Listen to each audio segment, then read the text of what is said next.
There are critics of this administration who say a depression was avoided because of the Troubled Asset Relief Package, the TARP, one that was passed under President Bush, and all of the things that the Federal Reserve did, not the stimulus package.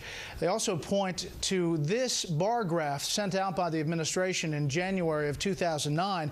It shows what the administration said would happen with the stimulus package and without the stimulus package. And you see that top line supposedly at 9% for unemployment without the recovery plan, the stimulus package.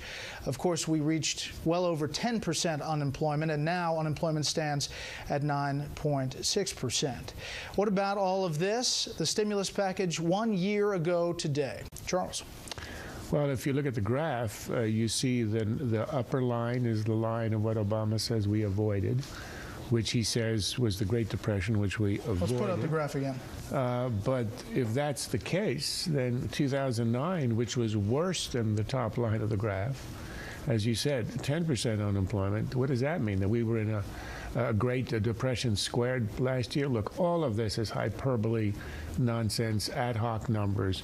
The only hard number in all of this is the amount spent on the stimulus. That's the only real number, which the CBO has told us is now up to $862 billion. It'll be $1 trillion with all the interest. And we know that that's going to have a real effect. I mean, it's going to increase our debt payments, payments and interest rates in the future. So that's a fact. Everything else is speculative. This idea of jobs saved or created, the Bureau of Labor Statistics has hundreds of numbers and statistics. It does not have a statistic dealing with saved jobs. And the reason is that it can't be measured. It doesn't exist. It's a fiction. The administration repeats it saved 1 million jobs, 1.5 million for 2 million. All we know for sure is that the huge expenditures that were given to states to bail out the ones that had overspent and were almost bankrupt did for a year or two of the stimulus keep a lot of bureaucrats and state governments employed. So perhaps you could say, well, in the midst of a real recession, you wanted to bottom out the trough.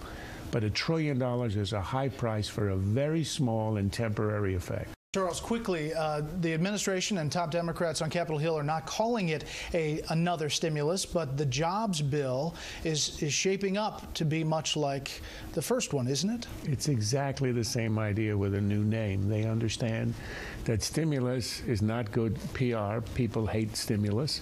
As you said, 6% believe it worked. 7% of Americans believe Elvis is alive. So it's a, neck and neck in those two beliefs.